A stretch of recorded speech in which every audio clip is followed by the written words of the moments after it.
शहर के बाहरी इलाके में स्थित सिटी जनरल हॉस्पिटल कभी एक प्रतिष्ठित अस्पताल था, लेकिन अब यह अफवाहों और डरावनी कहानियों के लिए कुख्यात हो चुका था।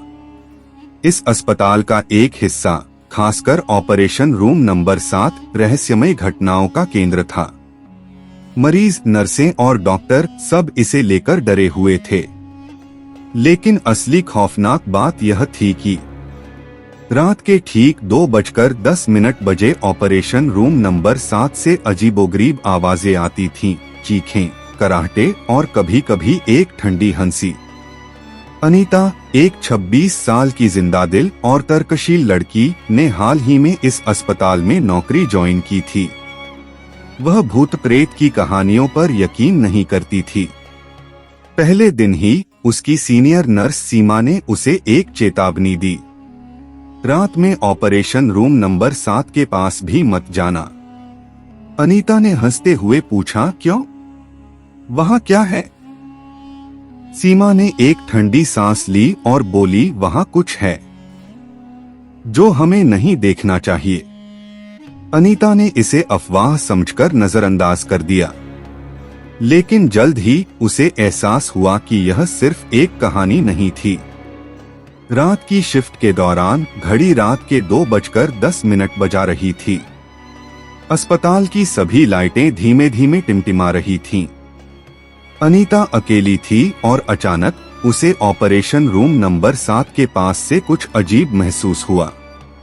वह हिम्मत जुटाकर वहां गई और देखा, दरवाजा हल्के हल्के हिल रहा था। उसे लगा कि कोई मरीज अंदर होगा, शायद कोई भूल से वहां चला गया है। लेकिन जैसे ही उसने दरवाजा खोला, अंदर का दृश्य देखकर उसकी रूह कांप गई। ऑपरेशन टेबल पर एक अधजली लाश पड़ी थी। उसका शरीर कटाफटा था, खून से लथपथ। लेकिन इससे भी भयानक बात यह थी कि उसकी आंखें अचानक खुल गईं। बचाओ, मुझे मत काटो, एक ठंडी दर्दभरी चीख गूंजी। अनीता के पैरों तले जमीन खिसक गई। वह डर के मारे पीछे हटी, लेकिन तभी वह लाश धीरे धीरे उठने लगी। कमरे की लाइटें झपझपाने लगीं और अचानक सब कुछ गायब हो गया। कमरा अब खाली था। अनीता के रोंगटे खड़े हो गए। उसे यकीन हो गया कि इस कमरे में कुछ बहुत गलत था। अगले दिन अनीता ने ठान लिया कि वह इस हॉस्पिटल का इतिहास जानेगी। उसने अस्पताल के पुराने रिकॉर्ड खंगाले और जो सच्चाई सामने आई, उसने उसकी रीढ़ में सिहरन दौड़ा दी। 15 साल पहले डॉक्टर मेहरा नाम का एक सर्जन इस अस्पताल में काम करता था।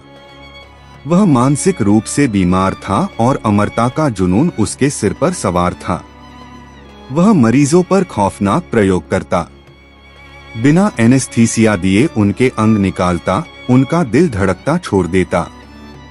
जब अस्पताल के स्टाफ को इस बारे में पता चला, तो उन्होंने गुस्से में डॉक्टर मेहरा को उसी ऑपरेशन रूम में बंद कर दिया। लेकिन जब अगली सुबह दरवाजा खोला गया, डॉक्टर मेहरा की लाश वहां नहीं थी। बस खून से सना ऑपरेशन टेबल पड़ा था। कोई नहीं जानता कि वह डॉक्टर कहाँ गया। लेकिन तब से ऑपरेशन रूम नंबर 7 से रोज रात 2:10 पर चीखें सुनाई देने लगी। उस रात अनीता फिर नाइट शिफ्ट पर थी। उसने तय कर लिया कि वह ऑपरेशन रूम 7 में जाकर सच्चाई जानेगी।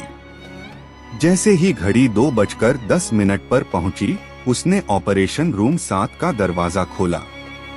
कमरा ठंडा था, लेकिन इस बार वहां एक परछाई थी। डॉक्टर मेहरा वहीं खड़ा था। उसकी आंखें गड्ढों में धंसी हुई थीं, चेहरा जल चुका था और उसके हाथ में एक पुराना सर्जिकल चाकू था।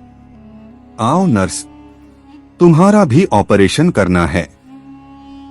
उसकी फटीफटी आवाज ने अनीता की सांसें रोक दी। दरवाजा अपने आप बंद हो गया। ऑपरेशन टेबल पर मरीजों की रूहें दिखाई देने लगीं, वे सभी आत्माएं जिनका डॉक्टर मेहरा ने बुरी तरह कत्ल किया था। तभी हवा में औजार उड़ने लगे, लाइटें बंद हो गईं और ऑपरेशन टेबल अपने आप हिलने लगी। अनीता डर के मारे जमीन पर गिर गई, लेकिन तभी उसे याद आया, आत्माओं को मुक्त करने का एक ही तरीका था, प्रार्थना। उसने हिम्मत जुटाई और हनुमान चालीसा पढ़ना शुरू किया। नहीं, यह मत करो, डॉक्टर मेहरा की आवाज गूंजी। कमरा कांपने लगा। आत्माओं की चीखें तेज हो गईं।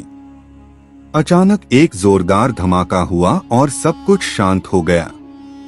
ऑपरेशन टेबल खाली थी। डॉक्टर मेहरा गायब हो चुका था।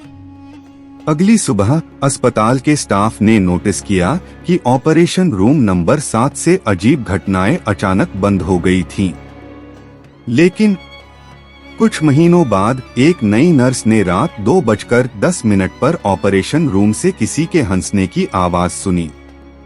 क्या वाकई डॉक्टर मेहरा की आत्मा चली गई थी, या फिर वह अगले मरीज का इंतजार कर रहा था?